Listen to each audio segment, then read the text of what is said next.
My friends, I speak to you not out of fear, but out of hope. Not out of despair, but out of destiny.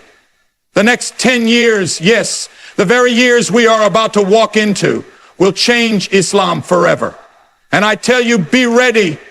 For centuries, Islam has been misunderstood, misrepresented, and pushed into shadows by those who fear its truth.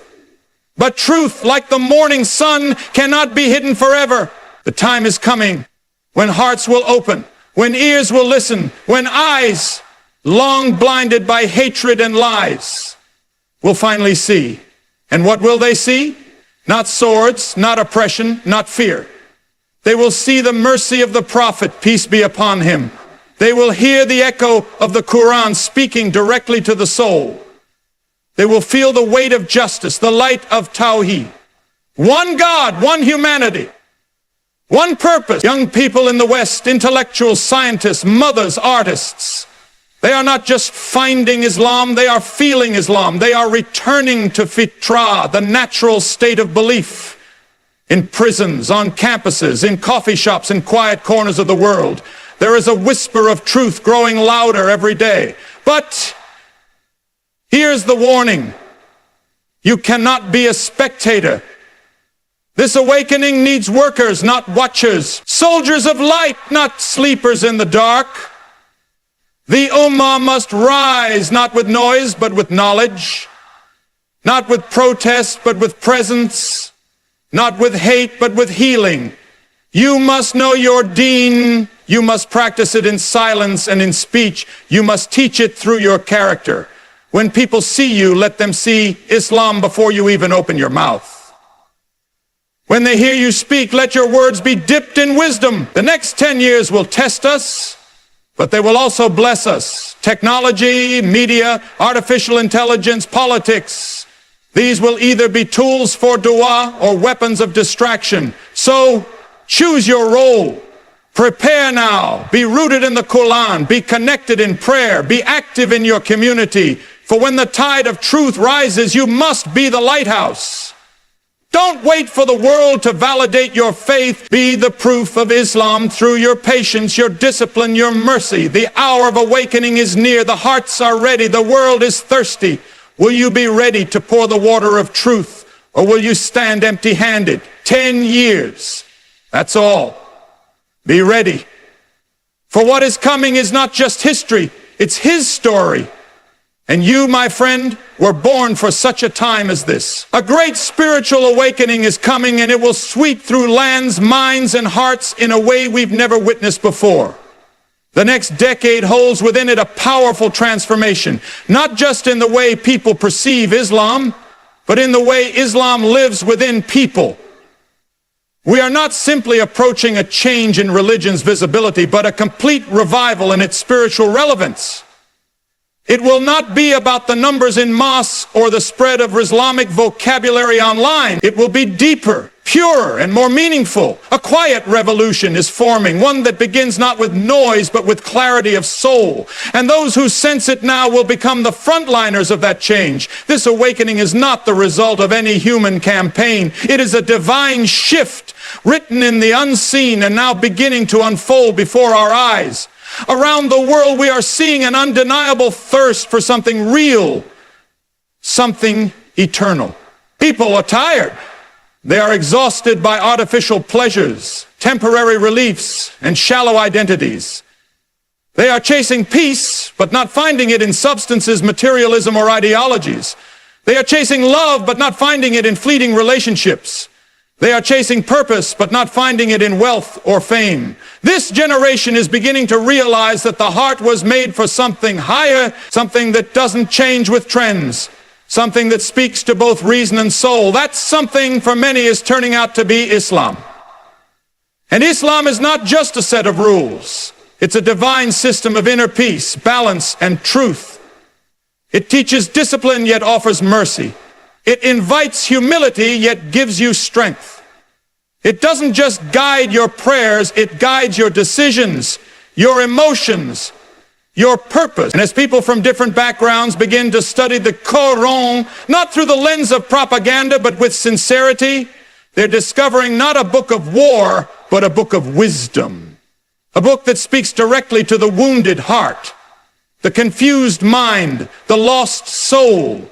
This is where the awakening begins, not with mass conversions or political power, but with one heart at a time waking up, with one individual in a city far from the Middle East, sitting in silence, reading verses that make tears fall. That's the revolution, and it's already happening. Look at the conversions in prisons. Look at the discussions on university campuses. Look at the unexpected voices online. Intellectual scientists and former critics now defending the teachings of Islam. Look at the curiosity of young people who were raised far from religion, yet now find themselves weeping during sujood. Something is happening. The soul of humanity is searching, and Islam is answering with the light it has carried for centuries. But this is just the beginning. The next 10 years will be the acceleration of that awakening. More people will leave empty identities and come toward truth. More hearts will crave a connection with the Creator, not just a label of spirituality. But with this growth comes responsibility. As Islam becomes more visible, it will also face more questions, more challenges, and more scrutiny. And this is where the believers must rise, not to fight, but to stand firm with knowledge and compassion, not to react, but to represent, not to argue, but to reflect the beauty of Islam in their daily lives. This awakening is not just about others coming to Islam. It is also about Muslims coming back to their own faith with deeper understanding. Too many were born into Islam but never studied it. Too many grew up reciting verses without tasting their meaning. This next decade will awaken those hearts too. It will call us back to the Quran, to the Prophet's legacy, to the spirit of Islam, not just its rituals. We are living in the dawn of something big, and like the early rays of sunrise, you may miss it if your eyes are closed. But if your heart is awake, you will see it, feel it, and be part of it. So, prepare yourself, not with fear, but with faith. Because what is coming will not only change the world's view of Islam, it will renew the soul of Islam itself. Preparation is the key to participation in what is coming. As the world begins to shift, as the hearts of people start turning toward truth, those who are not prepared will be left behind, not because they weren't good people, but because they were not spiritually and mentally ready to be part of the transformation. The next 10 years will open the doors of opportunity for the message of Islam to spread like never before, but it will not happen automatically. It will require men and women who are grounded in knowledge, sincere in faith, and active in action. It will require individuals who are not just Muslim by name, but Muslim in essence, in character, in commitment, in conduct. Preparation begins with understanding. You cannot guide others to something you barely understand yourself. Many people today are born into Islam but have never really studied it. They know how to pray, but they don't know why. They fast, but they don't understand the deeper purpose of fasting. They wear the identity of Islam, but their hearts are still disconnected. That's where the first preparation begins, reconnecting with your own faith, reading the Quran not just for reward, but for meaning, studying the life of the Prophet not just for history, but for example, asking the deep questions and seeking the real answers. Next is the purification of the heart. This awakening will not be carried by people who are full of ego, arrogance, or hidden intentions. It will be carried by those whose hearts are soft, whose minds are open, and whose intentions are clean. You must remove jealousy, pride, and laziness from your soul. You must train your heart to love what is right, even when it is difficult. This is not about perfection. It is about direction. Are you walking toward Allah every day, even in small steps? Are you removing what blocks your connection to Him? Are you living with awareness that your life is part of something bigger? The third level of preparation is learning how to live Islam in real life. This world is not waiting for lectures. It is waiting for examples. If you say Islam is peace, can people feel peace from your presence? If you say Islam values justice, do you practice fairness in your home, in your work, in your speech? This next era needs Muslims who are walking Qurans, who speak with mercy, who act with wisdom, who forgive even when they can punish. That is what will attract people to Islam. Not debates, but behavior. Not shouting, but shining. The fourth aspect of preparation is being ready for the resistance. Anytime truth rises, falsehood tries to push back. There will be misinformation, mockery, maybe even persecution. But those who are prepared will not be shaken. Their roots will be deep. Their focus will be clear. They will not argue endlessly online. They will respond with calm and confidence.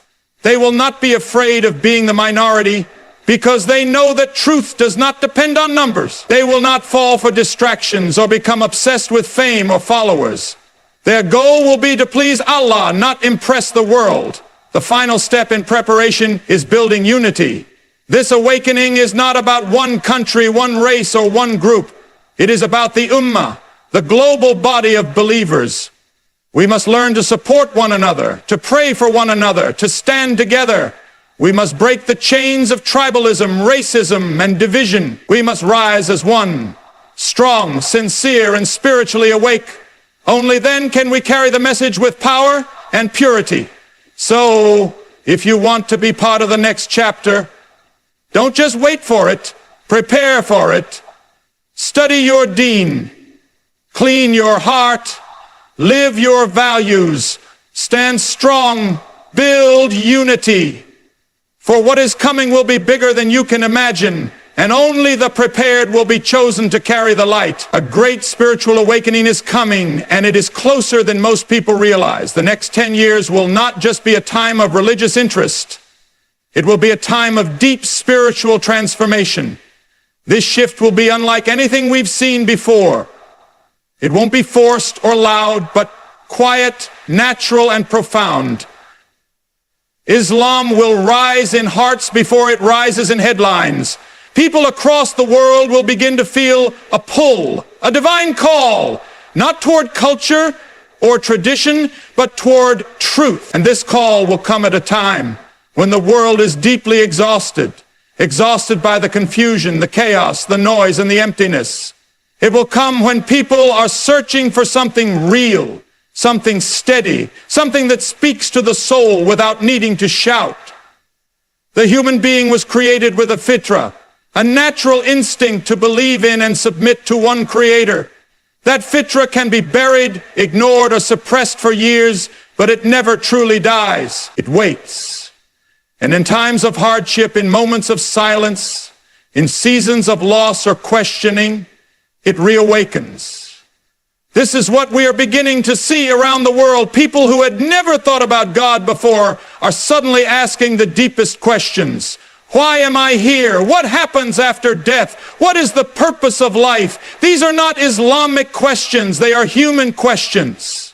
Not emotional responses, but logical, spiritual, and timeless ones. As technology advances, as artificial intelligence grows, as virtual realities expand, people will also begin to feel more disconnected, more empty, more alone. Because all the advancements in the world cannot replace the need for connection with the Creator. No app, no entertainment, no drug can satisfy the soul like truth can. And when this global wave of emptiness peaks, Islam will be standing as it always has, with guidance, with balance, with peace. And many will come not because of pressure, but because of relief.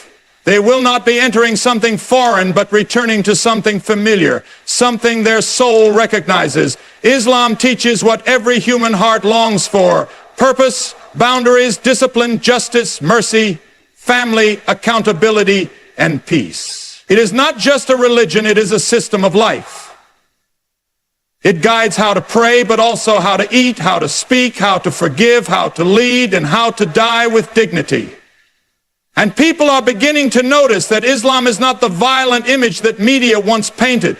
They are beginning to research for themselves, to listen directly to Muslims, to open the Quran with their own hands. And what they're discovering is beauty. A beauty they were never told about. A beauty that breaks stereotypes and heals wounds. But this spiritual awakening will not just be about outsiders entering Islam. It will also be about Muslims themselves returning to Islam in its true form. For too long, many Muslims have lived their religion culturally, not spiritually. They've followed rituals without understanding their purpose. They've inherited practices without questioning their origins. But this new era will push Muslims to return to the roots, to the Quran, to the Sunnah, to sincerity. It will be a time of rediscovery. Muslims who were once distant will begin to reconnect. Youth who once felt lost will find their way. Parents will begin teaching not just rules, but love of Allah. And from this internal revival, a stronger, more authentic ummah will emerge. This is the awakening. It is coming. It is already here in small signs. A revert here, a changed heart there, a conversation, a question, a moment of curiosity. It is growing. And when it reaches full strength, it will shift the world. Not through force, but through truth. Not through fear, but through faith. And those who recognize it now, who feel its beginnings, have the chance to prepare and participate. Because this is not just a trend, it is a divine movement, and it is unfolding right in front of our eyes.